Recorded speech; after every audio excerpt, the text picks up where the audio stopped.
그치만 이런 주 증상만큼이나 파킨슨병의 보이지 않는 증상이라고 불리는 비운동 증상도 중요합니다.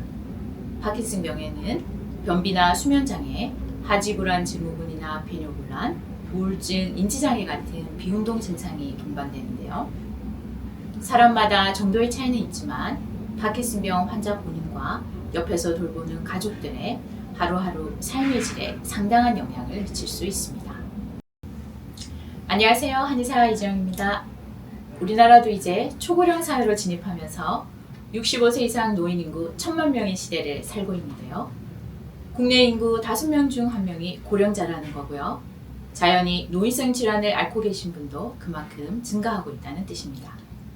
특히나 뇌신경계 퇴행성 질환인 파킨슨병의 발병률이 점차 증가하는 추세여서 65세 이상 고령자 중에 약 1에서 2% 정도가 이 질환을 앓고 있다고 합니다. 전 세계적으로도요, 약 600만 명 이상이 파킨슨병을 앓고 있는 것으로 추정되고 있는데요. 파킨슨병은 우리 뇌 속의 신경전달 물질인 도파민을 분비하는 신경세포가 원인 모르게 서서히 소실되면서 생기는 질환입니다. 보통 안정시 떨림이나 느린 동작, 그리고 근육경색 등을 특징으로 하는 신경퇴행성 질환으로 알려진 것처럼 주로 운동장애를 주 증상으로 보이고요.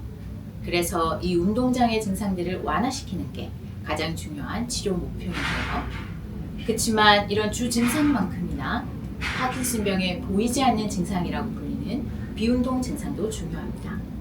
파킨슨병에는 변비나 수면장애, 하지불안 증후군이나 배뇨곤란, 우울증, 인지장애 같은 비운동 증상이 동반되는데요.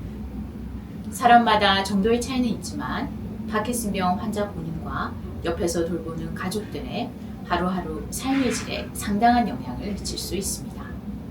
저희 환자분 중 한 분도 이런 비운동 증상들 때문에 상당한 불편함을 느끼고 계신데요.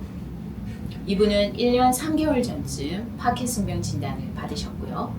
당시 어느 날부턴가 행동이 좀 느려지고 걷는 것도 좀 느려지고 하더니 한 번씩 손을 떨기 시작하셨다고 합니다. 그걸 보고 이제 가족분이 뭔가 이상하다 하면서 병원을 찾으셨는데요.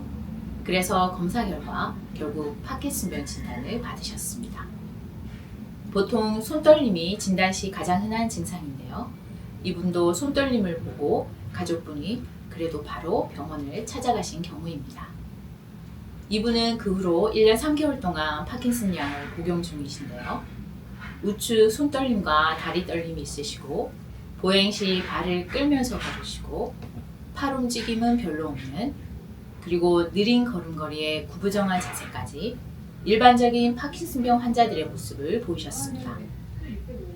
이와 함께 여러 비운동 증상을 호소하셨는데요. 자주는 아니지만 자다가 소리를 지르시는 렘 수면 장애가 있으셨고 심한 변비도 있으셨습니다. 변비가 몇 년 전부터 있어 왔는데 근래 1년 사이에 더 심해지셔서 일주일에 겨우 한 번씩 엄청 딱딱한 변을 힘들게 보신다고 하셨습니다. 렘 수면 장애뿐만 아니라 이런 변비도 파킨슨병 환자분들을 아주 불편하게 하는 대표적인 비운동 증상인데요.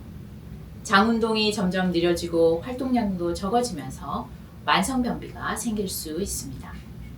아울러 파킨슨병 치료에 사용되는 기본 약물인 레보도파가 변비를 더 악화시킬 수도 있습니다. 그리고 거의 밤마다 양쪽 무릎 아래로 쥐가 나는 바람에 자다가 깨게 되고요. 그리고 특히나 피로감이 심해 너무 피곤해서 TV를 볼 수 없을 정도라고 하셨습니다. 이처럼 파킨슨 환자들은 비운동 증상들로 인해 기본적인 수면부터 시작해서 여러 가지로 일상생활에 불편함을 겪고 계신데요. 이분 같은 경우에는 그래도 파킨슨 약을 복용하시면서 한방치료와 전문적인 재활치료를 병행하고 계셔서 증상이 조금씩 덜해지셨습니다.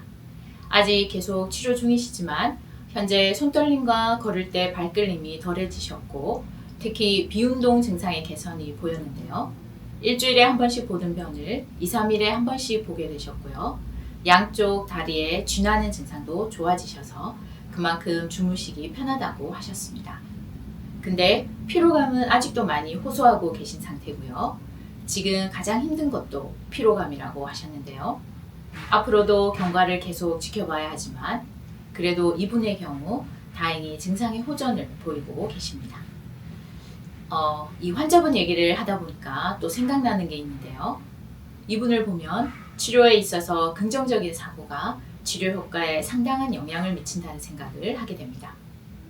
물론 긍정적인 사고를 한다고 해서 모든 질환이 다 치료되는 건 아니지만 그래도 긍정의 힘이 가볍지 않다는 생각이 드는데요. 이분은 평생 화물차 운전일을 하셨고 그것도 주로 야간 운전을 하셨다고 합니다. 지금까지 사고 한 번 안 나셨고 평소에 술, 담배도 안 하시면서 자기 관리를 해오신 분이셨는데요. 그만큼 건강 하나는 자신하셨던 분이셨기 때문에 파킨슨병 진단을 받으시고 충격이 그만큼 더 크셨을 거라 짐작되는데요. 그런데도 치료받으면 더 나아질 수 있다는 긍정적인 사고를 가지고 치료에 임하셨고요. 파킨슨병 때문에 우울이나 불안이 생길 수도 있는데 일부러 우울이나 불안 같은 감정을 안 가지시려고 의도적으로 노력하셨습니다. 긍정적인 사고를 가지신 만큼 치료 의지도 강하시고 힘들 수 있는 재활치료도 적극적으로 받고 계신데요. 아무리 피곤하고 힘들어도 재활치료를 꾸준히 하고 계십니다.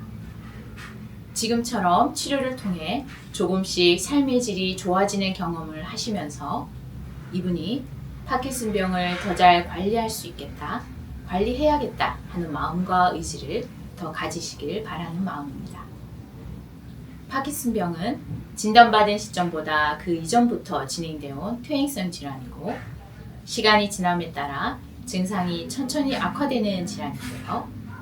또 증상과 진행이 사람마다 조금씩 다르기 때문에 어떤 증상이 언제 나타날지 그 정도가 얼마나 심할지 예측하기가 어렵습니다.